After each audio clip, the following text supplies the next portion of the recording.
That's why you didn't get drafted. They knew your body wasn't made for that. For 13 years of it? I know, that's the crazy part. You was an outlier. You have sickle cell. Oh man, I'm with you. You have sickle cell too? The trait, yeah.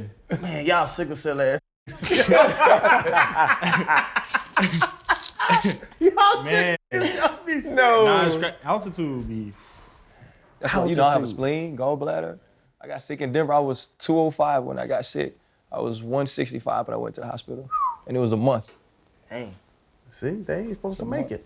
I am supposed to make it. No, you're a recessive gene. Like what? What else are recessive genes? Y'all have asthma? You got asthma? No, I ain't got no asthma. Y'all have allergies? No allergies. Y'all sneeze when dander comes? Y'all have to have hyperallergenic dogs? You talking about sickle cell? Yeah. That's totally wrong. That's allergies. That's absolutely. Y'all can have a Rottweiler. Y'all have to have hypoallergenic. Y'all gotta have labradoodles and shit. Y'all motherfuckers is sickly, bro. Hold up, limitless. Take a stomach, got a pin in it. I fought the head to witness it. Got my people feeling militant. Way I'm feeling got me up. On the mission got me up. Knowing me, I got the key. On this vision I can trust. Limitless. Take a stomach, got a pin in it. I fought the head to witness it. Got my people feeling militant. Way I'm feeling got me up. On the mission got me up. Well, fellas, welcome to the pivot, dog. Yes, sir. Welcome to the pivot, man. Yeah. Decobie Durant, Rams 4th round pick. Quentin Lake, Rams 6th round pick. This is when you know you're old, right? When you play for a coach and then his son is a guest on your show. His pop's one of the greatest to ever do it. Dude played linebacker in college, safety and corner, Pro Bowler at both positions, played for the best organization in football other than the Rams, because we're in the Rams house. He played for the Jaguars too. And the worst. Think about that. This man played for the best organization in football and the worst. We what had a a career. run. We had a run. They went to the FC Championship. Yeah, that's right. we had a run when Cornell was down there. Oh, so you played with Lake? Yeah. Well, you must really feel old. Nah, I'm good. I'm seasoned. It's crazy. Well, I mean, he did good with his young man right here. Though. He did, man. Yeah. I met him a long time ago. We'll start with you, Decobie, man. What was it like getting that phone call and becoming a Los Angeles Rams, especially after they just won a Super Bowl? It was crazy, for real. Just knowing where I came from, it's a population over 900 people, small town in South Carolina. You know, we had 6 split. Well, I'm the 6th person to go to the NFL now. Greats from my town, LaVon Kirkland, John Abraham, those guys, the big time names, you know. Just picking up where they left off, man, it's a blessing. And, the town, they support me. Since Rick, my name just carried on. And, my story, a lot of people don't know my story and how things happen, coming through high school. I ain't had no offers. Went to a prep school out of high school. Season got cut short. I was back at the crib working at FedEx, not knowing if I'm gonna be in this position I'm in now. So I can't thank nobody but God, because, keeping him on my side and just praying, and, he got me here. You went and got a job. Yeah, man. Went and got a job, man, working at FedEx. My brothers played at South Carolina State. 2 of my brothers, they played at South Carolina State. I knew the coaches there. Called them, I was like, man, I enrolled at State. They was like, we're gonna grade search you 2017, 2018 season. You can come out for spring ball. By like the 3rd week in spring ball, I was a starter. From that point on, I ain't looked back. And what'd you do at FedEx? Well, that first time I was I knew you cared about that. I know that really mattered to you. FedEx, like what? You was throwing boxes? Like Yeah. I was loading the trucks my first, during that time. And I built like a good relationship with like contractors out there that had like different routes and things. So when I turned 21, I started driving, making a little more money. So I went from making like $100 and something to like $6 something. So you worked at FedEx for how long? So like off season, that's when I went. Like during the summertime, first part of summer before we report to camp, then I did it on Christmas break. Man, you had a way different story. So tell us, what it was like for you to get the call, and when you come from really what's football royalty, when, especially being from Pittsburgh, being born in Pittsburgh, and then now really getting an opportunity to see this thing through. I think for me, obviously, it was a blessing for sure. But the biggest thing for me, I was looking at players. I wrote every player down before me that went, just because that's the type of competitor I am, Sometimes I feel like I'm looking at guys like I feel like I'm better than them or stuff like that. So I kind of got a chip on my shoulder in terms of that. But yeah, I'm a legacy kid. You know that. My dad really taught me the game. Growing up, even going to UCLA, that's kind of, one of the reasons why, even though, I have my own decisions of why I went there. But the biggest thing is when you get into the later rounds, like you start thinking like, damn, am I going to get drafted? That's the biggest thing that was going through my mind because the Raiders had called right before and they were planning for like post-draft stuff. So I'm like, damn, like, am I going to get drafted? What's going on? Because they offer you stuff and free agent contracts and all that stuff. So I'm sitting there like, damn, hopefully the Raiders pick me up. And then my name just keep dropping. And then all of a sudden, Les Snead called, and I'm like, oh my God, thank God, So getting in that call is definitely a weight off your shoulders. I think that's the biggest thing is, it's not the end, it's the beginning. That's the biggest thing I learned is it's just a start because you really have to make a name for yourself as soon as you get in the building. So like Decobie, it's one thing to get the call on draft day, but to get the call and know that you're going to be home. Yeah. What was that experience like?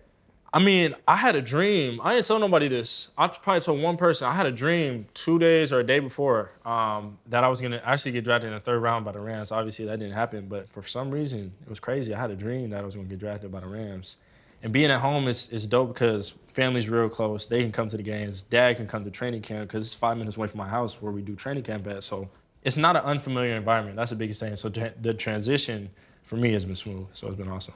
Like we said, we talked about the different stories. Your story is not only unique in the fact that, you went to work and you worked at FedEx, but you also went to South Carolina State where you said your brothers went. And it's a story that you played extremely well against Clemson, and that's kind of what caught the eye of Les Snead and Sean McVay. I think Darius Leonard has a very similar story to you.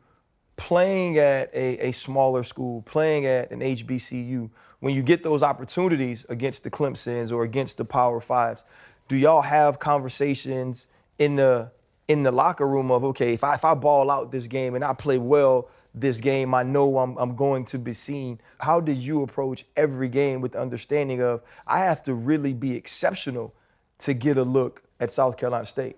Yeah, I approach every game like, it's my last game. Scouts was coming every day to see me.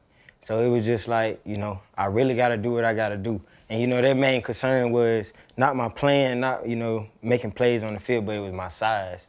I'm a little undersized. I'm only like 5'10", only weighing like 170 during the season.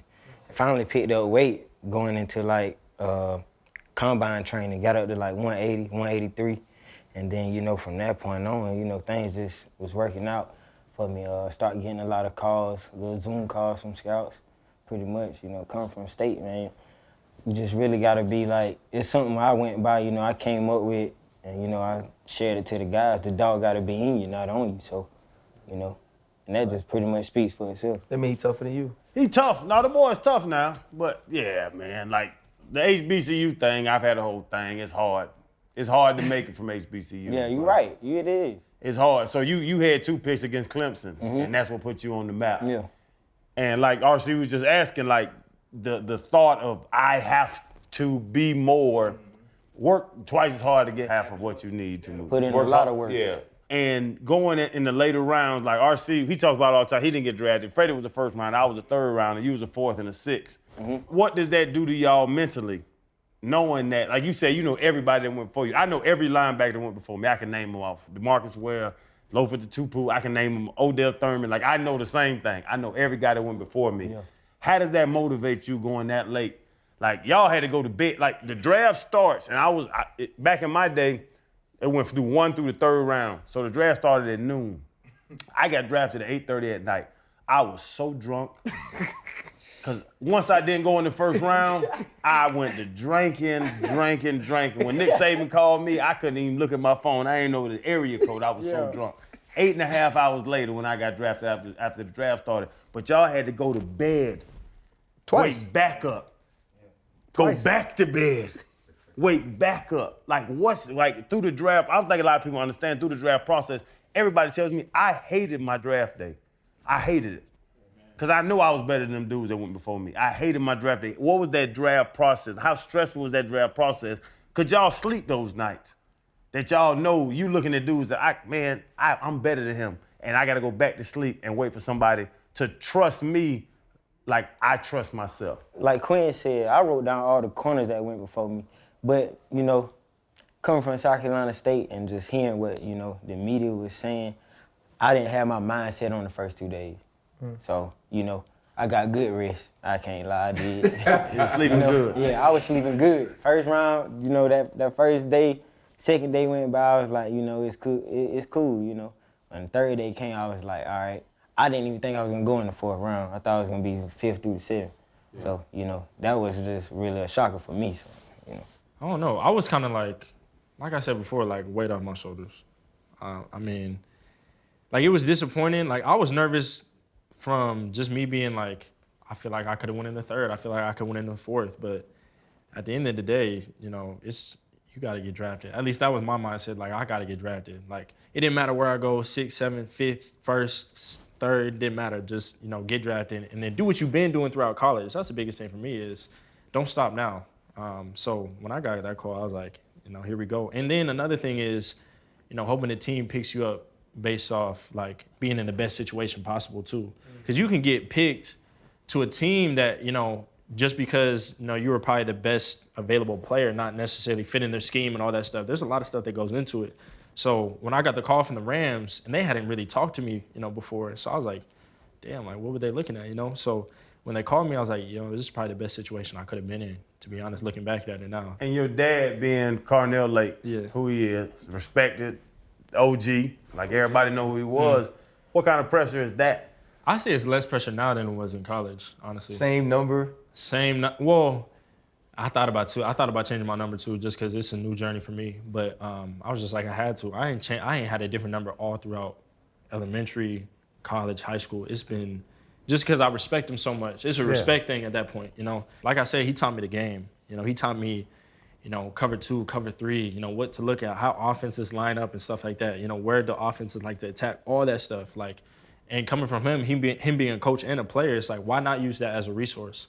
So I don't think the pressure's really on me. Now it's really just up to me to do what I've been doing, do what I can do, all that stuff. So I want to be better than him. You know, I want to win a Super Bowl. He didn't have that chance. So you are competing with him? Yeah, 100%. My goal is, if I win a Super Bowl, I'm gonna brag. I'm gonna go up to him, show him that hard win and stuff like that. Because he went to the Super Bowl when they played the Cowboys. I don't remember, it was 80-something, maybe 90. But yeah, when we win that Super Bowl, I'm gonna. Speaking of that though, you know, you talked about going to the best situation possible. You're going to a team that just comes off of winning a Super Bowl, and you know these two don't know what that's like. Fuck you. No, I was just saying. You don't got to put that in there. You could have asked your goddamn question without trying to badmouth me and Freddie. I didn't badmouth you guys. They don't know what this is about. Fuck your Lombardi trophy. I can't because it's at my bad. house. I'm sorry. Yeah, it's okay. I love you. I don't have one. I know, it's okay. I have an Outback Bowl ring. Well, that's funny. Hey, chill. I ain't got nothing to say. You won that one. I ain't got nothing to say. Yeah, but you guys come into a situation where the expectations are high. You know, Freddie's gone deep into the playoffs and played extremely well. When you do that, you come back the next year and the people that are around the organization feel like, okay, this is what it's like every single year. Every single year we're going to reload, we're going to find ways to fine-tune things, and we'll be back in that same spot we were the year before. What has the atmosphere been like, you know, since you've got an opportunity to kind of be around the guys? Yeah, it's been good. Guys like Bobby Wagner, you know, Jalen Ramsey, they kind of, you know, bring you in on open arms. But I think the biggest thing is, at the same time, like, not that they said it, but they hold you to a certain level of accountability, you know, because they've done it. You know, for example, they're, you know, all Pro Bowl athletes, so they know the way. So for us as rookies, obviously it's a great resource, but at the same time, there's not a lot of room for error. I mean, regardless, but really when you're with those guys, there's not a lot of room for error. Specifically for me as a safety, because I'm, you know, trying to get the calls and aligning them and stuff like that. So that's a big responsibility when you got a guy making $100 million to your right and to your left. So, and especially, I mean, you guys know Jalen Ramsey. He's not playing none of that. So, yeah, at the same time, they brought us in with open arms, but at the same time, you got to be, you know, locking it in each and every day. So you kind of feel the same way. I mean, you're out there in the same position.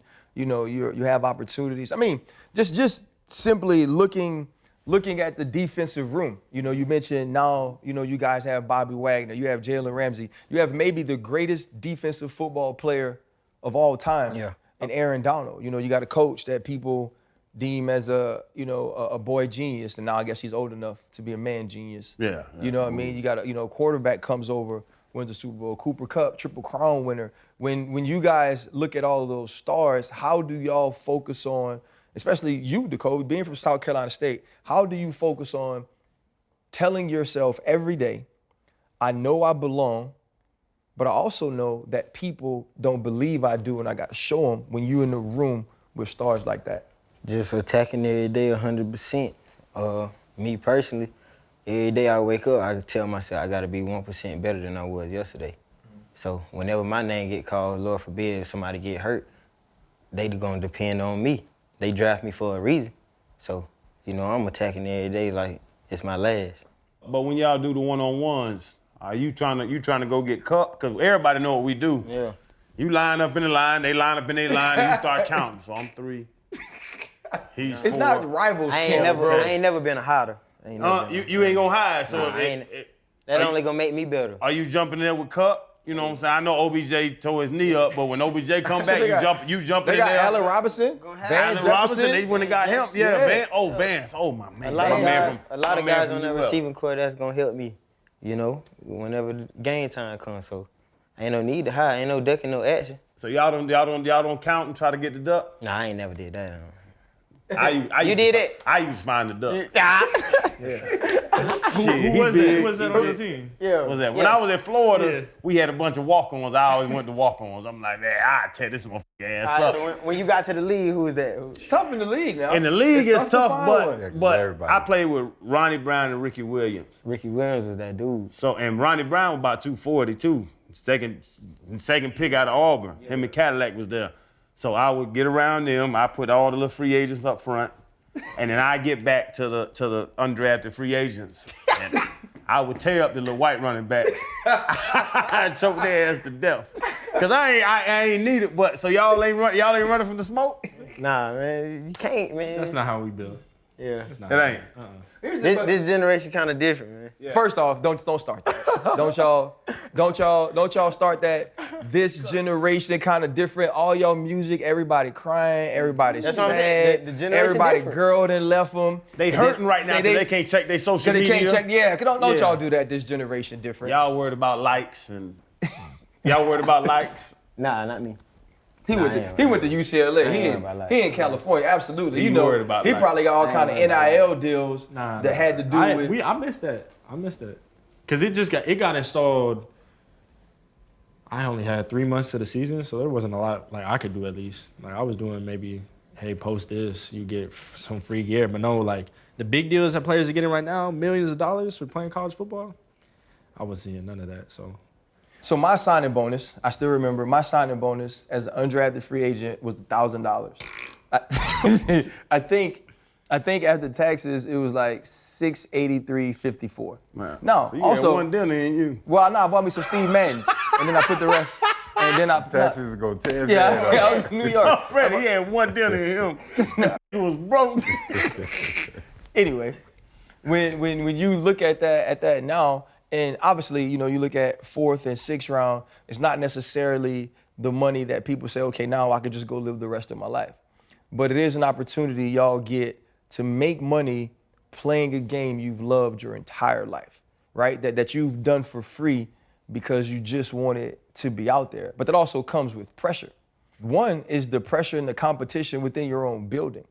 And so when y'all approach practice every day, when training camp comes around, like I would always look, and for me, it was plain and simple that today, even though I want you to be great for yourself individually because you're my teammate, you can't beat me, right? If you're a safety, if you're a corner, you're not gonna out hustle me, you're not gonna run, you're not gonna get to the ball faster than me, you're not gonna run longer than me. Like all those things were important to me. And so now when you're planning and you're thinking about getting to go out and make money doing what you love, what is your approach to make this team say, this is a guy on the last cut day that we got to make sure is on this team?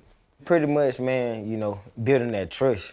I want to be able to, come from South Carolina State. I know it's all odds all against me, back against the wall. A lot of people got something to say. I ain't play against elite talent, every Saturday. You know what I'm saying? So just pretty much, building that trust with the coaching staff and outside of, the coaching staff, my teammates, trusting that if they throw me out there with Jalen Ramsey, man, I'm at the nickel position, he can trust You get me. every football. Yeah, because I'm a rookie, so of course they're going to target me. So, it's just being ready for me. Yeah, I'll say the same thing. Being ready, but also I knew a big thing coming into this was teams. Special teams is huge, especially as a rookie earning your stripes. So I knew I was like, if I don't get a chance to, be a starter, be a backup, I got to make it on teams. Like, I got to make the 53 because, at the end of the day, like, we all want to play football. We know that. But making the 53, that's the biggest thing. Like, practice squad is cool, but at the end of the day, you want to be making an impact on the football team, whether that's, being a four-core special teams player or, even being a backup and stuff like that. So I knew what my goal was, and I'm taking steps incrementally. I got to make the 53. That's my Y'all Madden guys? I'm not. I play a little bit of Madden. That's too much football for me. So you play with Jalen, Aaron Donald, It's Bobby crazy. Wagner. Now you're in the locker room with them. Yeah. Like, what was that feeling like, that initial It was reaction crazy. to see him in It the was locker room? crazy because me and my roommate, Russ, we was in the room, he was like, man, what if Jalen Ramsey come in tomorrow? I'm like, man, I'm going to go crazy. Like, I'm going to be like, man, what's good? You know what I'm saying? So it's like, we got up, he was in the locker room. I was like, dang, yo, Jalen Ramsey really in the locker room. And like, I didn't even have to go up to him. Like, he came up to me. And that kind of like, made Broke me the feel ice like, a you little know bit, what I'm right. saying? Like, he taking me under his wing. So like, now day by day, man, we going through like walkthroughs. Like, even if he go to corner and then he move to star, I'm walking with him. Like, I'm trying to, learn everything possible. Right. I can say that. Don't be afraid to ask questions. Yeah, I'm asking This is hella a questions. asking questions and taking notes business. Got to keep your head in the book. You're here, but you haven't made it. You feel me? And not because you're a fourth rounder or a sixth rounder. I was the 9th pick in my draft, and I always had the I haven't made it mentality. I always wanted to get done, then look back and say, you know what? Damn, I made it. You know what I'm saying? Like, that's the way to look at it. But you're here, which is a good start and a blessing. But be a sponge, absorb everything, and don't ever be afraid to walk in someone's shadow and ask those questions, because it's only gonna make you better and it's gonna make the team better. Right. So take that mentality with you, until you retire and you help the next young guy when they come in. I think that a question that I think has unique answers for everybody. We talked about different journeys, and you say, you worked at FedEx. My second year in the league, I got cut by the Giants. I worked at LSU. When I got the call to go work out for Washington, I just went upstairs and asked Will Muschamp, what was the process to be a graduate assistant? And everybody always talks about the fact that when you do this job, the job has to be the main thing, right? Like you said, that's too much football. I agree, playing Madden was too much football for me, but I was gonna read every single note, every single night, right? I was gonna be in the book every day. But what football taught me was you needed to have a plan B. Do y'all have plan Bs? Yeah. My plan B pretty much like yours. You training DBs. I want to build my own training facility in a nearby area in South Carolina, maybe like Columbia, South Carolina, and just, train DBs and, You already got the in with the FedEx, man. Nah, I You ain't. might well jump back on the truck. Nah, I ain't that's over with. What you I got? think for me, I want to be in front of the camera too, kind of like what you guys are doing. Because I think it's positive for black men to tell their story, which you guys have done a great job as, but also kind of sharing, the behind the scenes of the league. So whether that's a podcast or a sports analyst or a sports broadcaster or something like that, where I can tell my story or I can tell my experiences as a professional athlete in the future and stuff like that. So you guys, all three of you, and everybody else, every other black man that's in front of the camera telling their story, all credit to you. And you're guys I look up to for sure. And I watch your podcast all the time. So Appreciate that. No Hey, doubt, man, no doubt. but what's league minimum now? 700 something? Yes. League minimum Something like 700 that. I think it's like 750. Probably around 400. No. It was not 450 because wasn't it was 230. It when I was got 237. 300 then. I mean, I didn't make that less type of. I Oh, didn't make Freddie that went, type he of went money, number bro. 9 and he That got all wasn't- that bread. That wasn't in my ballpark. But like being a rookie, and this is for, like you saying, just educating young men that's about to do it, educating young black men, young any color men that's about to get in this league. Do y'all understand the pitfalls? Y'all understand the women? Y'all understand that if you go out there and get y'all a couple interceptions and y'all ride to the club, they gonna know who you are. They're watching you. Like, do y'all take that into account? Your daddy probably done schooled you to it. You're at a different level now. Do y'all young boys understand that? This market though. And I'm talking about LA. And in LA. After a 'Cause Super I was Bowl. in Miami, so it's the same After thing. a Super Bowl. Yeah. Like, I never been on the West Coast. It's my first time here. Like I said, you know, I always been over in South Carolina, in those parts. But, you know, my brother played in the league for like 5 years with the Cowboys. And, you know, he built relationships with, you know, players and stuff. And they just pretty much, I still talk to them to this day. And they just pretty much tell me, nah, man, you got to move different. Like, you got to watch what you doing outside of your crib. You got to watch what you doing on social media. You know, you got to keep a level head. Like, you can't get caught up in the mix. And then a good thing that was on social media the other day, Warren Sapp was giving the little thing about. That was on our show. Yeah. That. The five, yeah. So, Yeah. you know, you gotta move different now. Yeah, it's really about who you surround yourself with, honestly. You know, if you got good people around you, they're probably, you know, giving you good advice and stuff like that. That's one of the reasons why I was okay with staying at home. You know, other players that got different experiences where they got family members and they're dealing with all this and that, you know, at home. But for me, I was like, you know, that's not something I necessarily had to deal with, so I'm fine. And I've seen it all being in LA.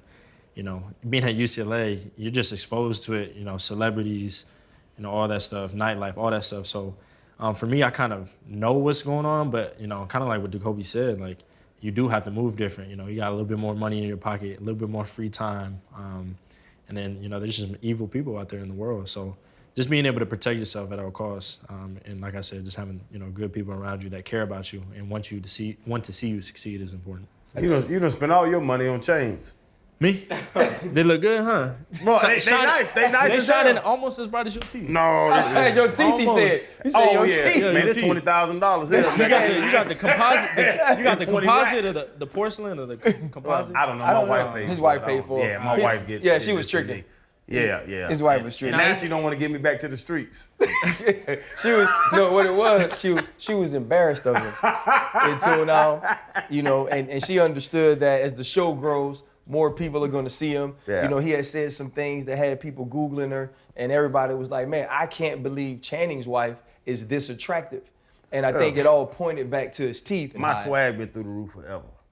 I was bad with bad teeth. I was a 9.5 when I had raccoon teeth. So with these motherfuckers, bro, 11, 12, like I really walk into places. Oh my God. And I just, no. I walk in and I stand in the door for a second, just let people know I'm there. I want my aura to glow like Rick James. Like I got this orange glow and my aura just glows, bro. I'm gonna explain it to y'all, man. I school y'all the game, but yeah, confidence through the roof though. Yeah. So quick message. Stay away from teammates like this. Yeah, because he used to go to the clubs before the games and stuff, right? Yeah, me and Marshawn used to party Saturday night, and then we'll go out there and bust each other ass Man, how Sunday, you do and it, then man? Sunday night we'll go party. How'd you do that? How'd you do that? It was just a part of your routine? It was part of what it is. At one point, it's funny because I played with Zach Thomas. Y'all know Zach. OG should be in the Hall of Fame. Him and Freddie, NFL's Fred and Zach Thomas on this Hall of Fame thing, and they don't know what they're doing. But so Zach Thomas one time, so he had all the y'all have heard of isogenics? Y'all probably was 4 years old. It was like a slim fast, like shakes and protein shakes and 1 meal a day type thing. So I lost all this weight. So one off season, I got on the Zach Thomas diet, and I did everything Zach did. I got PRP, I got shots in my knees, I got shots in my shoulders. Stopped drinking, you know what I'm saying, stopped smoking, did everything right. Went out there the first 3 games, I had 18 tackles in 3 games. And I told Zach, I was like, Zach, man, I can't do this no more. I belong to the streets. So ain't no way. I started partying again and I started balling again. And to Fred's point, y'all need to stay away from guys like me. The new age athlete is not what I did. Yeah. We used to live, that walk in the strip club, hey, it was a place down there called Coco's in Miami, right? Y'all remember the Wildcat, Ronnie Brown, Ricky, the Wildcat offense, that Wildcat stuff? We got to a point where the strippers knew the Wildcat plays. So they would get on stage during their set and they would kick their knee and they would do the wild, and the one stripper would run across the stage, and they do the Wildcat set for us because we were there, because they know I'm gonna throw all the money if y'all do this on stage. But it's changed so much. I've been retired 12 years now. It's changed so much for y'all, really. And I know it's funny, and the stories are silly, and like, you know what I'm saying, but it's the game has changed so much from what we used to do to what the demand with y'all, social media and all that we talk about. So here's what I'll say, man. A locker room is made up of all different types. Even in our locker room, you know, you had Troy Polamalu, who would pray all day. You had Ike Taylor, who lived more like Channing. Like, you had me, right, who was like the old dude that had been married since he was 24. You had PZ. Like, you have all these different people in the locker room. And what I'll tell you, though, man, is like, yeah, don't go do what he does on Saturday, but he's loyal, right? He wants to see you do well. The biggest thing about locker rooms is understanding who your people are. I tell people all the time, all my teammates ain't my friends and all my friends ain't my teammates. Right. You know what I'm saying? In the end, y'all go in there to do a job, right? You go in there to find a way to hopefully feed your future family by doing what you love.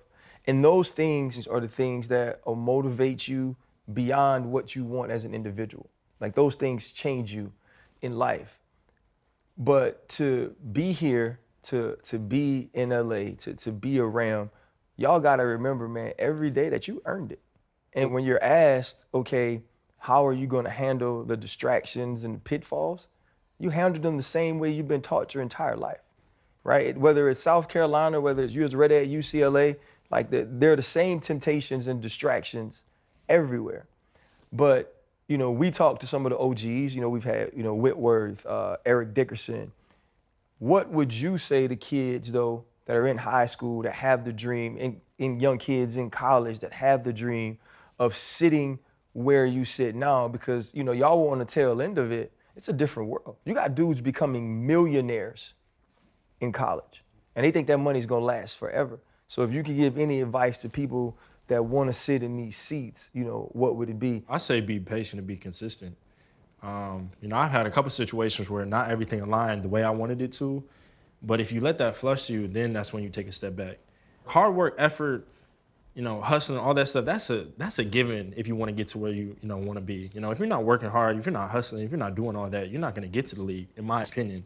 Just because for me, it seems like, one, you might not care enough, or two, like, it might not just be that important. Like, I feel like, and I think you guys can agree that, you know, you guys always worked hard. You know, you guys always put in the effort, all the work. So my thing is just be consistent every day and be patient, because there might be a situation you might get hurt. You know, you might have, you know, off the field issue that step you back. So, you know, as long as you can get over those obstacles and, you know, however you do it, you might pray or whatever, you know, being able to, you know, overcome those obstacles, and then, you know, being consistent, being the same person every day, you know, you'll go a long way. So. Yeah, most definitely, you know, like, being consistent with a lot of things you do, and you got to make sacrifices. That's big on me. And I felt like I was chosen as team captain for 2 years just based off the sacrifices I make and my character on and off the field. Not like Shannon here. During the season, one of my biggest sacrifices, I go to HBCU, so you know the environment, you know it's parties and whatnot. So I'm not partying during the season at all. I don't drink during the season. You know, just making those sacrifices. And you know, my teammates, they looked up to me and see how I perform every Saturday.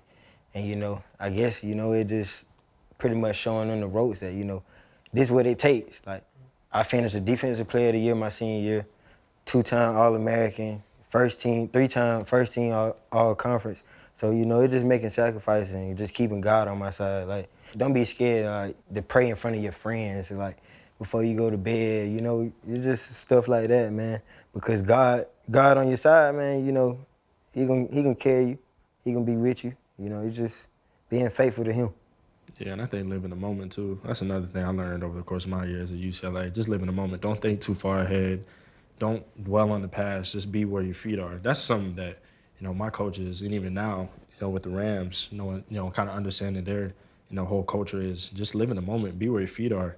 You know, because at the end of the day, if you worry about, you know, what happened in the past, or you thinking too far in the future, you're going to get lost. So the Rams have set the bar extremely high, Yeah. looking around the NFL. Yeah. You just mentioned the Rams culture. You know, you guys, they'll look at you and say, hey, you got to come here or get left. Is there one thing that stands out that you guys are looking most forward to, aside from that first paycheck? Probably a lot of the primetime games, to be honest. For me, at least, because I love competition.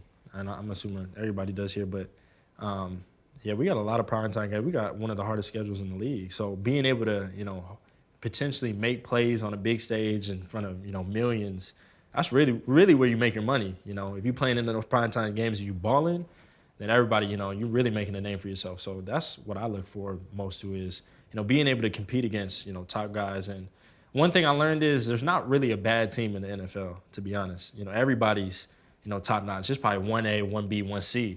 So kind of like what you guys were saying, just coming in every day and understanding that, you gotta ball. And you start balling, then you start making a name for yourself, and then you just kind of climb the ranks from there. So I can make one correction. Really, there are some bad teams in the NFL.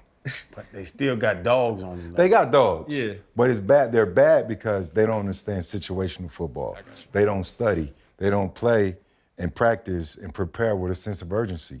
And that's just the culture that spreads within that particular locker room. So that's what makes them bad. The good teams, they assert themselves. They're there on time. They're early. They have routines. The sense of urgency, everything that you guys have spoke of, it's top down from the front office to the coaches, and it trickles down to the players.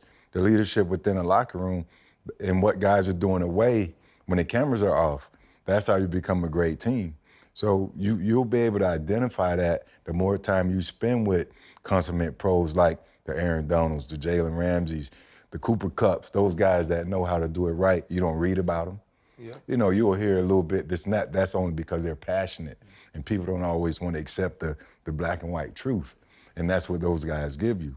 But just be a sponge, man. But finish off that question I asked about what you're looking forward to. I'm looking forward to, just pretty much being able to show them that I belong.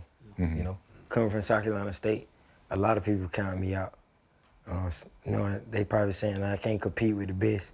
Right. I ain't play against elite talent every Saturday. So, I just really want to show them that, it don't matter where you came from. Right. So I think the big thing I would want to leave with y'all is that there are bad teams, for sure. But you know how every year Alabama is really good? They'll say something like, if Alabama plays Jacksonville, Jaguars, Cleveland, or wherever it is, they'd beat them. That's an absolute lie. And here's why. There are pros on college football teams. Everybody on NFL football team is a pro.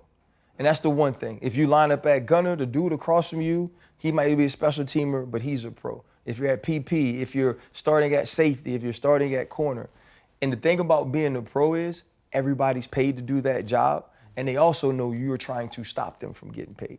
So, man, we appreciate y'all coming on the show, bro. It was fun to meet you both. Channing was extremely nice to you, Decobie, for some reason. He country is all get up, yeah. Like, I love it, yeah. Yeah. Y'all, listen, y'all don't put y'all residency in the streets. Yeah. It's a bad life. Oh. It's a fun life, but it's a bad life. don't live the life he was living. Yeah. Don't do what I did. Real talk, man. I played 6 years. I could have played 10. Yeah. But it'll cut your career in half if the streets take over. Most definitely. Yeah. So we appreciate y'all boys, though. Yes, sir. Appreciate it. Good luck, guys. Yes, sir. For sure. So I thought they was gonna bring the food on the show. Yeah, well, go on, give us the food then. So what's up, fellas? Just wanted to bless the scene real quick with some fresh food for you guys. Oh. Yeah. This what the Rams There are a doing, few man? plates going around. I was starving too. Yes, sir. I smelled the grill. Somebody was cooking on the grill So earlier. actually, we got a nice vegetarian menu for you today. Spinach and feta empanadas. Mm-hmm. We got a nice pesto potato salad, and that's served with some heirloom tomatoes. A nice basil pesto in there as well. Fresh summer pasta salad, something to really explode and talk about LA with. And then we've also got our potato croquette with a smoked fig and tomato chutney on top, because what goes into your body is all about performance and how you're gonna come out. So We appreciate you, Chef. Thank you. For Yeah. sure. Man. This motherfucker from South Carolina, he didn't know what chutney is. I don't know what none of this is. None of this is. He gonna call his mom right now. I'm eating chutney. For real. It's fine. Well, fellas, go ahead on and eat, man. I'm tell you this, the Rams do it right.